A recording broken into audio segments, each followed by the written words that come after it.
finds this video. It's been a minute since I streamed on this channel. It's basically inactive, but I'm hoping to change that on this channel. Again, for anyone who finds it, the focus is going to be mainly prayer and archiving certain readings and whatnot. Again, for anyone who needs someone to pray with like I do. I have 2 channels. I share on the community tab videos from both channels on both channels.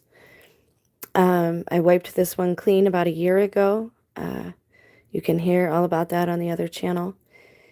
I like to keep this one pretty streamlined. I also have a third one I would like to start so that I can just kind of put all of the religious or spiritual stuff on that one channel. So I'm working towards things and organizing things. But if you found this channel, welcome. I was raised Catholic. I went astray. I kind of ignored God for a long time, did life my way, like Frank said, and it didn't go well.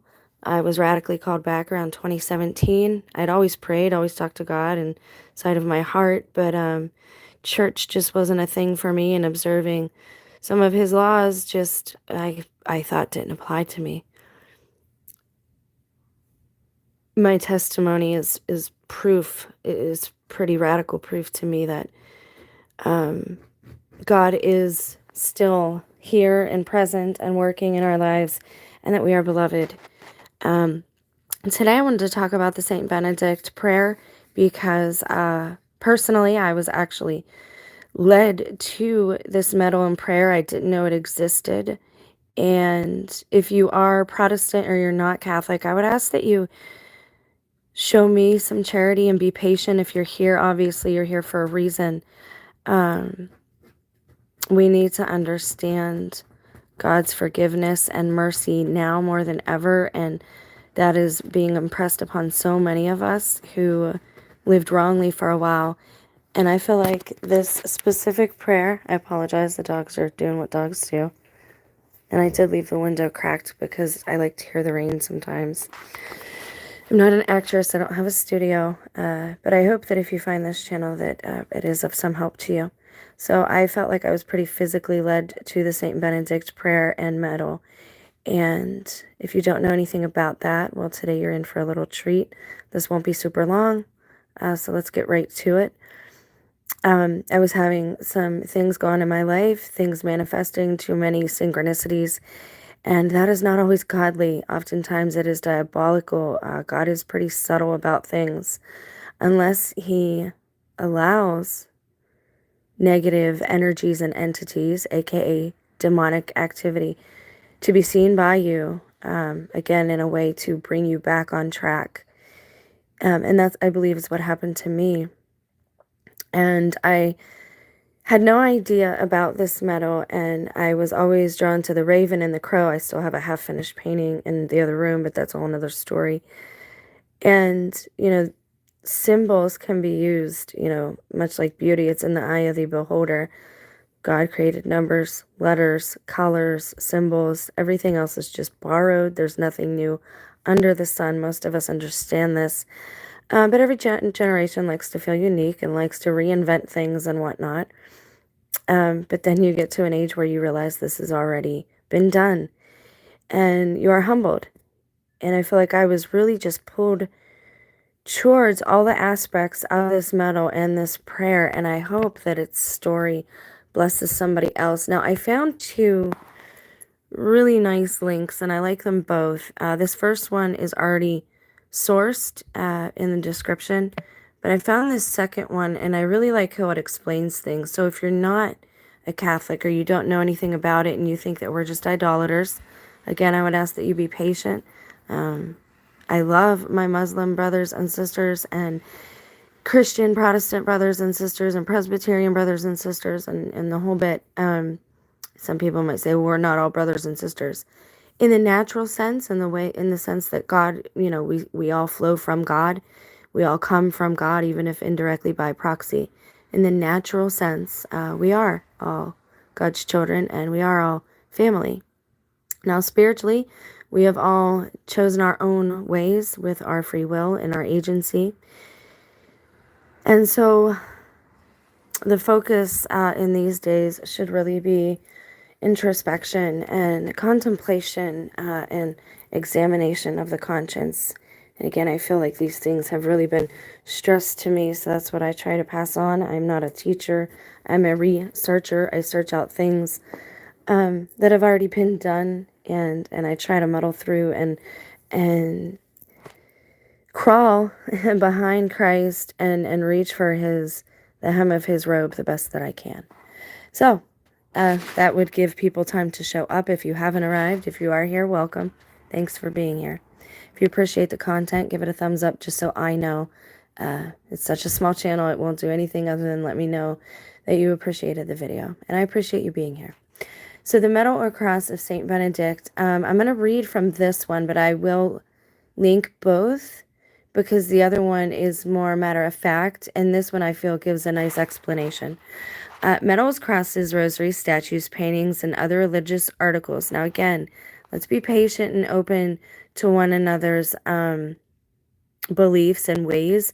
And by open, I mean open to listening, okay? Doesn't cost us anything to listen, and actually time is our most valuable currency here. So thank you for spending your time with me today.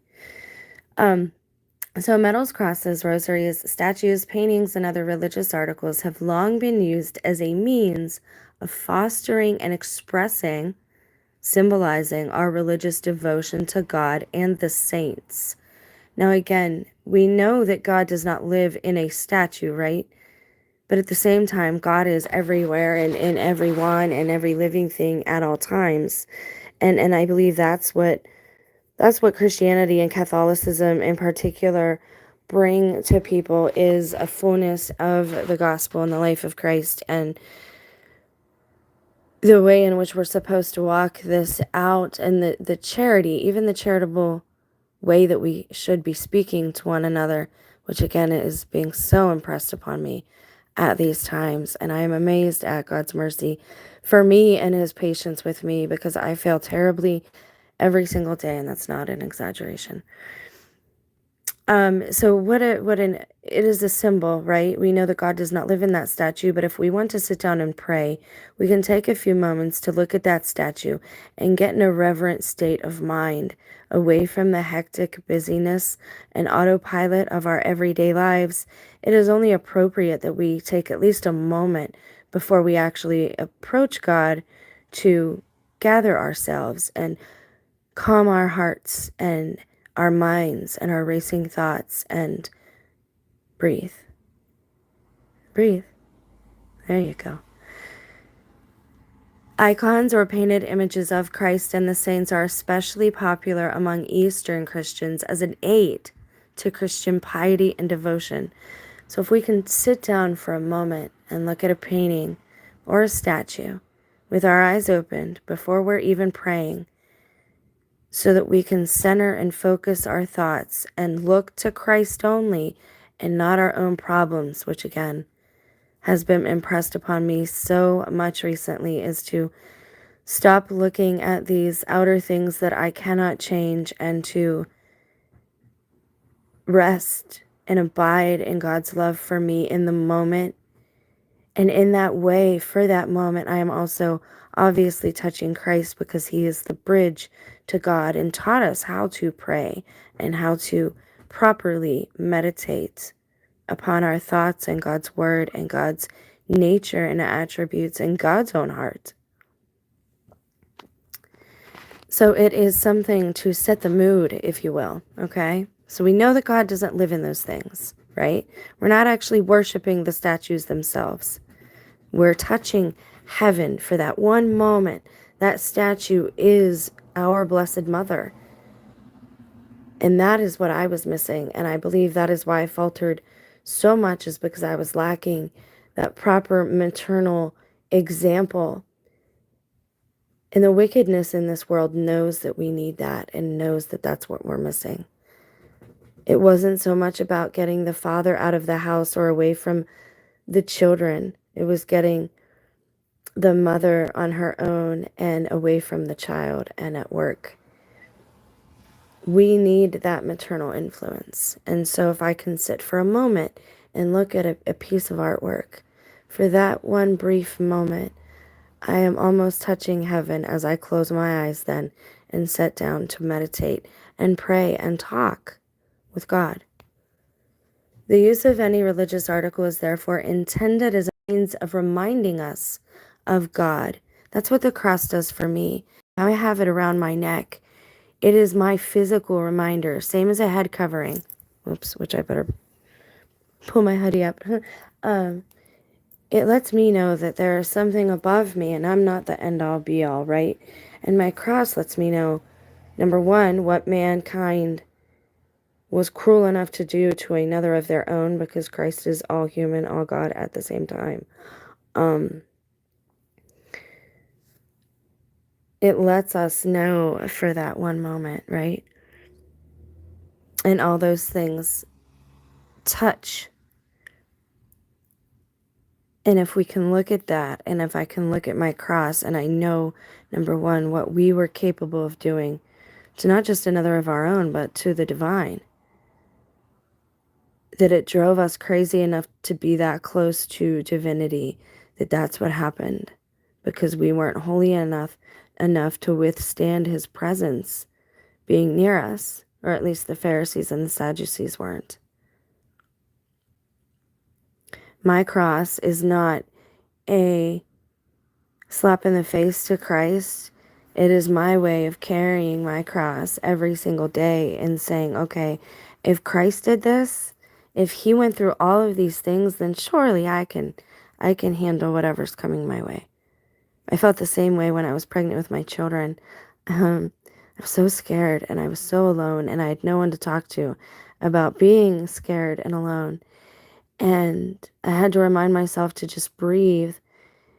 And oftentimes I suppose that was me still stirring up the Holy Spirit within myself, or the Holy Spirit stirring me up. And I said, okay, millions of other women do this. They can do this. And if they can do this, then surely I can do this. And much like when you're in line for a roller coaster, if you're not a parent or a woman, when you know that you want to go on that roller coaster because you know it's going to be worth it for the thrill that it gives you and the adrenaline rush that you get, but at the same time, you're so scared you have to push yourself in that line to take every step forward, and you think to yourself, I think I can, I think I can, I think I can, I know I can, I know I can, because millions of other people do it every year, so can I. Okay, sorry for getting off track. I meant for this to be short and sweet.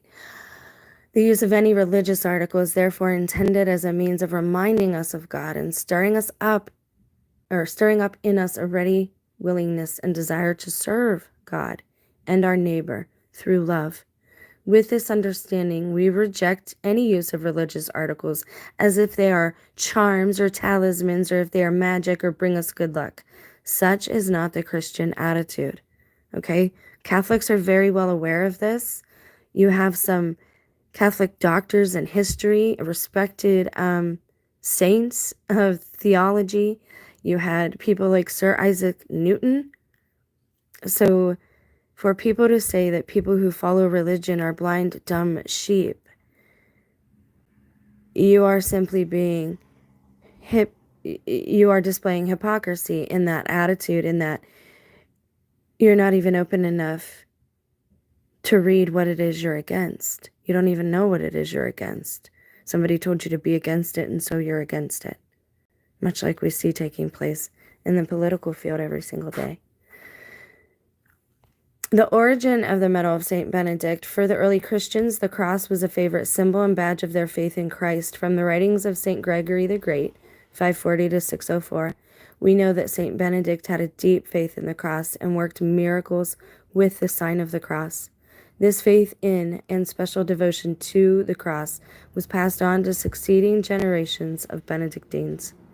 Devotion to the cross of Christ also gave rise to the striking of medals that bore the image of St. Benedict holding a cross aloft in his right hand and his rule for monasteries in the other hand. Most saints you'll see have writings and things that they wrote, most not intending for them to be of such help to other people. Some were just told to write, so they write.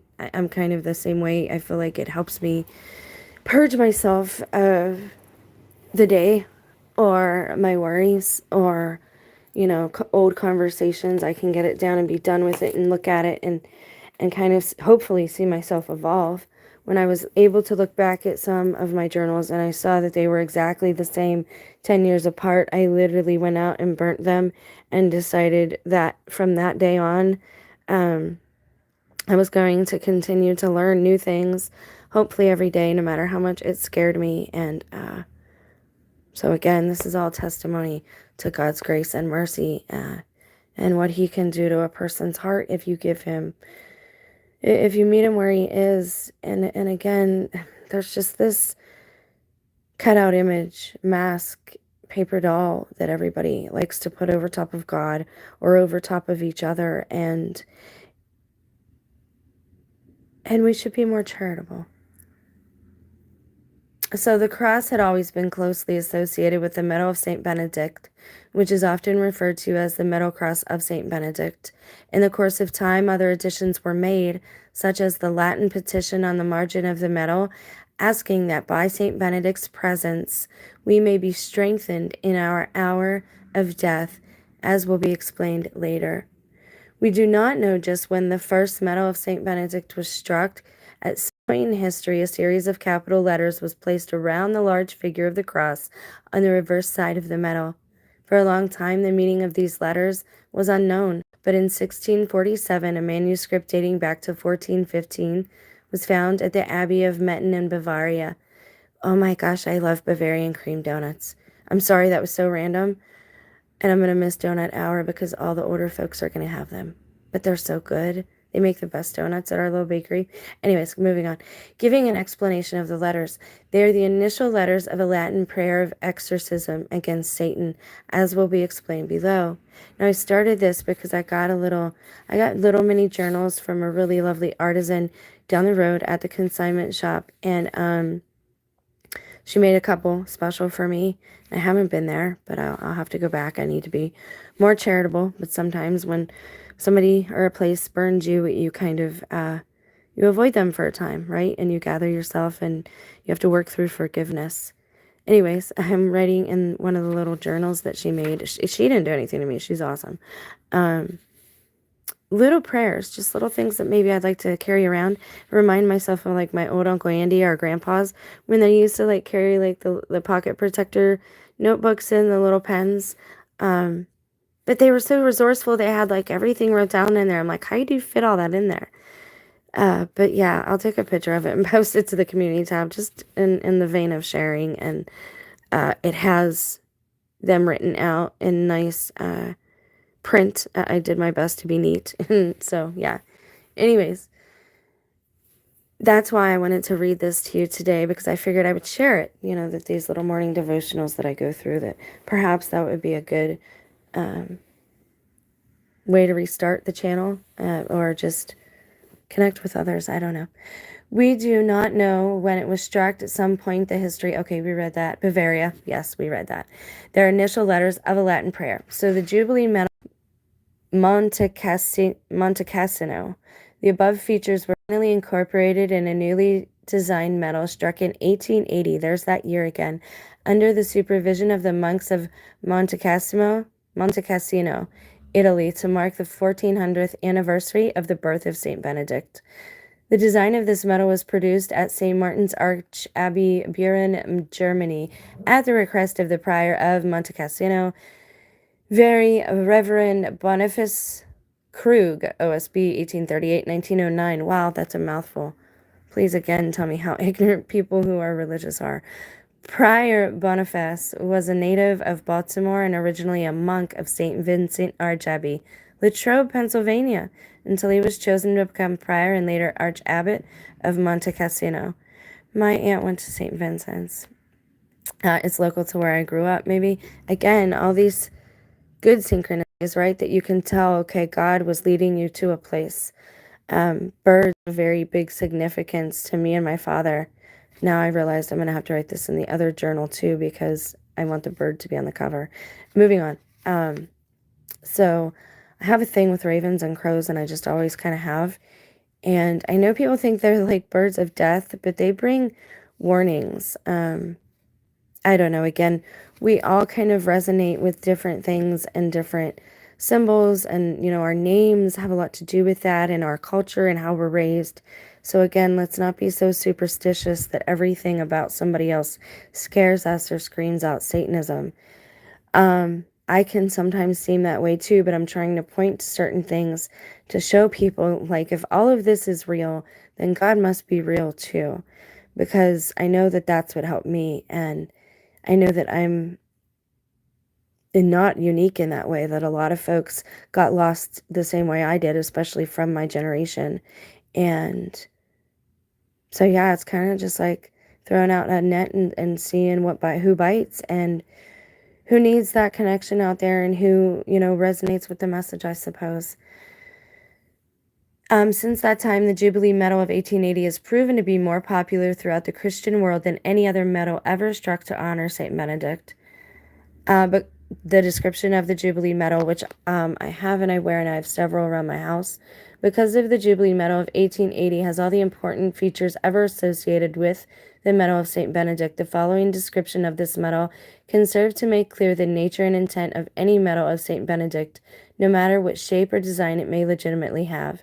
The cross of eternal salvation. On the face of the medal is the image of St. Benedict. In his right hand, he holds the cross, the Christian symbol of salvation.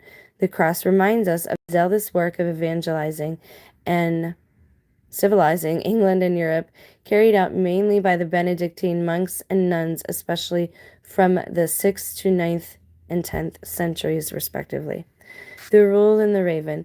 In St. Benedict's left hand is his rule for monasteries that could well be summed up in the words of the prologue, exhorting us to walk in God's ways with the gospel as our guide. On a pedestal to the right of St. Benedict is the poisoned cup, shattered when he made the sign of the cross over it. On a pedestal to the left is a raven about to carry away a loaf of poisoned bread that a jealous enemy had sent to St. Benedict. CSPB. Above the cup and the raven are the Latin words Cru Patri Benedicti, the cross of our Holy Father Benedict. On the margin of the medal encircling the figure of Benedict are the Latin words Eus in obitu nostro presentia. Hold on. Muniamer. And again, this is my first time going through the prayer in Latin, reading it to you guys, so please forgive me. May we be strengthened by his presence in the hour of our death. Benedictines have always regarded Saint Benedict as a special patron of a happy death. He himself died in the chapel at Monte Cassino while standing with his arms raised up to heaven, supported by the brothers of the monastery, shortly after he had received Holy Communion. Monte Cassino. Below Benedict we read, this is the medal struck to commemorate the 1400th anniversary of the birth of Saint Benedict. Okay, now it goes through all these explanations, so I'm going to jump over to the other link in just a minute. Reverse side of the medal, Cru mihi lux, crux mihi lux. I think the X is silent. On the back of the medal, the cross is dominant. On the arms of the cross are the initial letters of a rhythmic Latin prayer. Crus sacra sit mihi lu, nuquam draco sit mihi du. May the holy cross be my light. May the dragon never be my guide. In the angles of the cross, the letters CSPB stand for Crus Sancti Patri Benedicti, the cross of our Holy Father Benedict. Peace. Above the cross is the word pax, peace. I want to see if it... Okay, it's not a link. That has been a Benedictine motto for centuries. Around the margin of the back of the medal, the letters VRSNSMV-SMQLIVB are the initial letters, as mentioned above, of a Latin prayer of exorcism against Satan. Now, this is what I actually have wrote down. Again, we'll jump to the other side just so you guys can have a screenshot, if you would like it, of the prayer together and in one place. Vade retro Satana, nunquam suare mihi vena, sunt mela que libas, ipse venene bibas. Begone, Satan, never tempt me with your vanities. What you offer me is evil. Drink the poison yourself. That is a very powerful rebuke. People might say, okay, well, now aren't you getting into the superstitious angle of it and then using it as a good luck charm or a talisman? Absolutely not. Because the power of the sword of the Spirit is your tongue. It is the words that you use. And if you are in a serious situation, and many of us find ourselves surrounded by the occult, many of us found each other that way originally through videos by targeted individuals and spiritual warfare. We had to muddle through and figure this out on our own. And when I finally came back home to the Catholic Church, it pushed a lot of this wickedness away from me. But I also became, or I am becoming, through the grace of God, more sanctified. That doesn't mean I'm better than, please understand. It's a testimony to the power of God that I'm finally able to temper. I don't want to say get rid of. God has helped me resist the temptation of alcohol, right? God has helped me resist the temptation of pain medication and to cope with physical pain again. And as a blessing for this, I obviously can see clearer now, and I have more clarity in my life and in my eyes and in my ears. And again, it's all testament to the grace of God. So if you find yourself in a serious situation and you need to rebuke evil and you need to do it quickly, why do you go after him like that? He didn't do anything to you, little girl. I know, I'm sorry. You're such a good, patient boy. Sit here. Sit over here and stop fussing. Take your blanket, get under your blanket. Okay, so moving on. And I will have a shorter video with just a screenshot of the prayers for you guys, but I wanted to give you a background. So, vare retro satana, non quum suare mihi vena, sunt me la que libas, ipse venene bibas. If I butchered that, I apologize. It's just literally my third time going through it in Latin. Begone, Satan, never tempt me with your vanities. What you offer me is evil. Drink the poison yourself. The use of the medal. There is no special way or prescribed way for carrying or wearing the medal of Saint Benedict. It can be worn on a chain, around the neck, attached to a rosary, kept in your pocket, your purse, placed in your home. It's often put into the foundations of houses, buildings, on the walls of barns and sheds, or in one's place of business. I have a couple literally in the ground. The purpose, but you have to be careful. Don't just stick it in the ground, put it in something, be kind with it. If something is blessed, you are then believing that that anointed person blessed this thing. And again, it is for a moment creating a way for heaven to meet the material world, the earth, right? Much like we see in the Mass when the sacrifice of the Mass is held up and the light hits it just so. All of those symbols are there very intentionally. The purpose of using the medal in any of the above ways is to call down God's blessing and protection upon us wherever we are. And if you're a pagan or a Wiccan or anything like that and you happen to find this channel, much like when you call down the moon, and again, you're borrowing that power and you're not asking the source of that power, which is God. Bypass all the rest of it, go to God, and if he wants to distribute it in the hierarchy, if he wants to micromanage it and say, okay, angel of the earth, angel of the air, angel of the water, if he wants to delegate, right, like that, and have those spirits assist you in the protecting of your land or your home or your garden, then God can do that, right? Let God do the micromanaging. We're not supposed to be micromanaging, right? Let God do that. He's at the top of the hierarchy. He knows where everything needs to go. It's his system, right? So just go to the top. The purpose of using the metal in any of the ways is for protection and to call down God's blessing wherever we are upon our homes and possessions, especially through the intercession of Saint Benedict. So again, we're not worshiping a saint. We're asking the saint to intercede on our behalf. And Catholics believe that we are all still alive, that death is but again a doorway, that these saints, are still very active and present.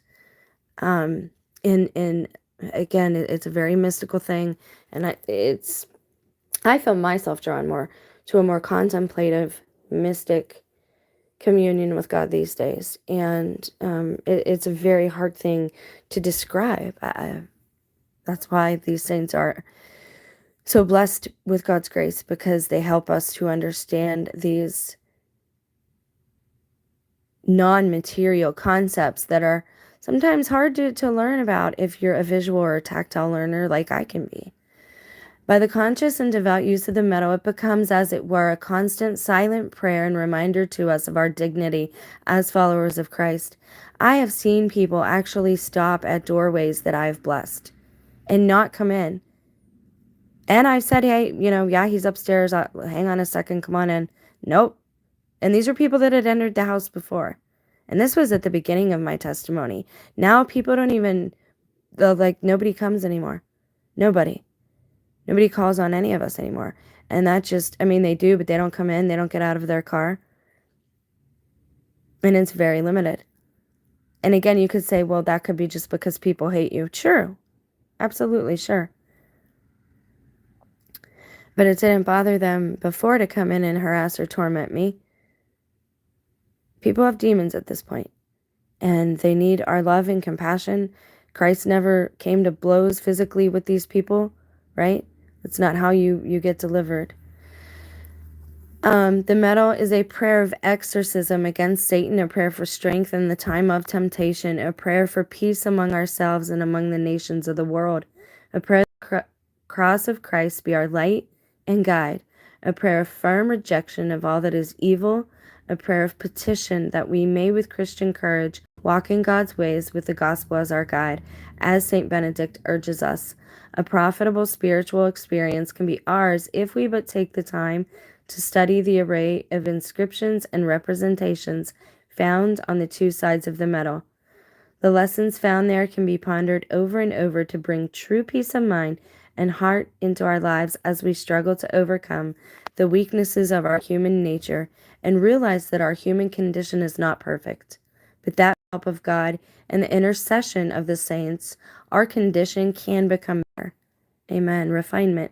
The metal of St. Benedict can serve as a constant reminder of the need for us to take up our cross daily and follow the true King, Christ our Lord, and thus learn to share in his heavenly kingdom, as St. Benedict urges us in the prologue of his rule. Two special uses of the metal. By a rescript of the Sacred Congregation of Religious 1965, May 4th, lay oblates of St. Benedict are permitted to wear the medal of St. Benedict instead of the small black cloth scapular formerly worn. By a decree of the Sacred Congregation of the Rites, the blessing of St. Maur over the sick is permitted to be given with the medal of St. Benedict instead of with a relic. Look at all the rules that we do follow. And then compare that with deliverance that you see on YouTube. Look at it visually if you're a visual learner.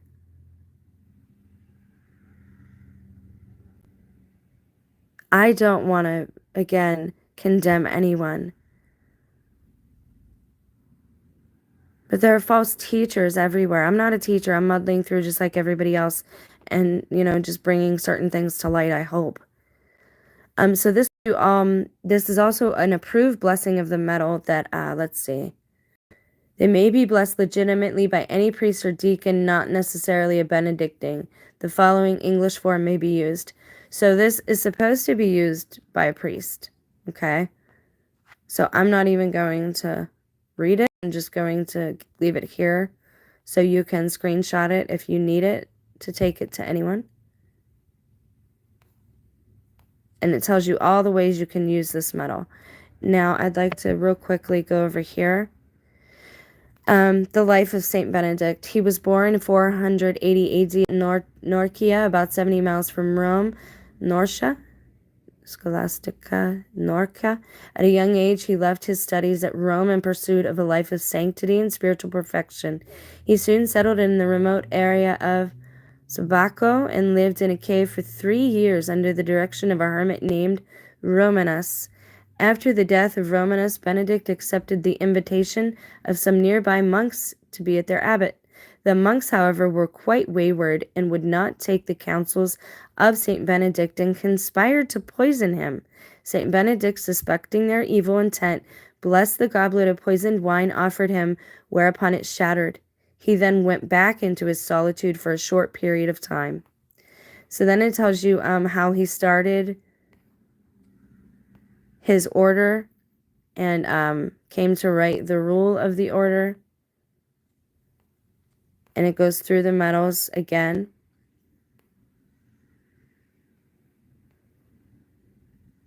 And so there we have that if you want to screenshot any of that.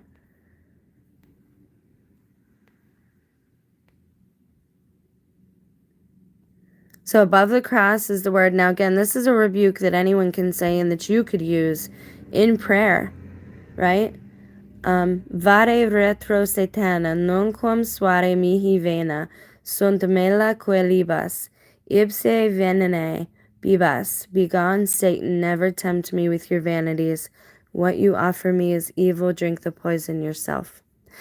I will post a shorter video, just a regular upload of just that and an image, and then I will share that image on the community page because the image will be like a card that has the Latin and the English on it, so then you can save it if you'd like to do so.